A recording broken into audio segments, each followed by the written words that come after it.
Hello Internet, this is Just Tank, and today we're doing a profile on Discus. Now Discus come from the Amazon, and they have had the kind of the rap of being a very difficult fish to take care of and to breed, but that is old. This is like 1980s thinking, where the fish were wild caught and they were very sensitive. Nowadays a lot of fish are being bred with breeders, and just like the fish I have here, these are from Manny's Discus Madness. And Discus Madness, they breed their tanks. They have hatchery that they go to upstate in New York, and they are absolutely beautiful.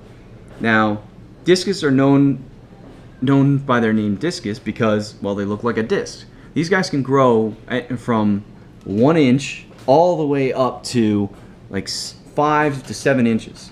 And because they're bred, the breeders create all these different beautiful colors that you can get, from a turquoise blue and red to a pearl blue diamond to a checkerboard to what they call an apricot.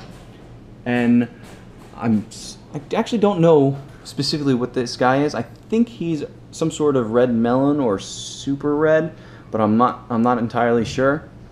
They are absolutely beautiful fish. They do like very clean water, and they like high temperatures, like low 80s. Well, low 80 is probably the lowest I would go, but they thrive anywhere between above 82 to 87 degrees. Now, in a plant, if you have a planted tank, they're a little more difficult because you got to find plants that can handle those higher temperatures. So I keep my tank at 83 degrees, and they do very well. And the plants that I have do very well at that. Now, they are a little picky when it comes to food. You need to find some high quality pellets, flakes, or what I do is I give them bloodworms and beef's heart. Beef's heart is a combination of garlic, beef, shrimp, and other assorted things that people make. I get mine from Discus Madness because this is also where I got my Discus, and they were already used to eating that food. Now, people also will feed them bloodworms, and frozen bloodworms are really good, but the problem with just giving them just frozen bloodworms is that they require more nutrients than just the protein, and if they don't get all the nutrients that they need, they are prone to disease like any other fish. Now, I would suggest this fish to anyone that is got a pretty good regimen when it comes to water changes and has an understanding of the nitrate cycle, an understanding of just taking care of fish.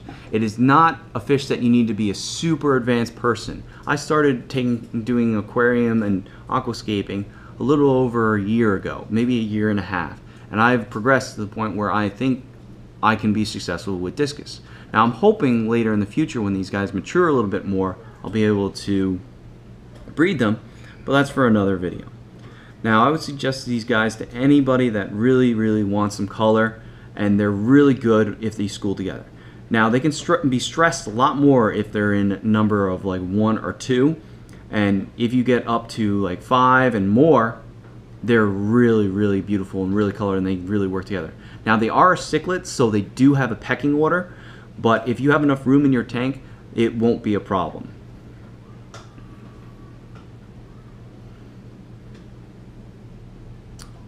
So those are my Discus, and hopefully you will be interested in getting them.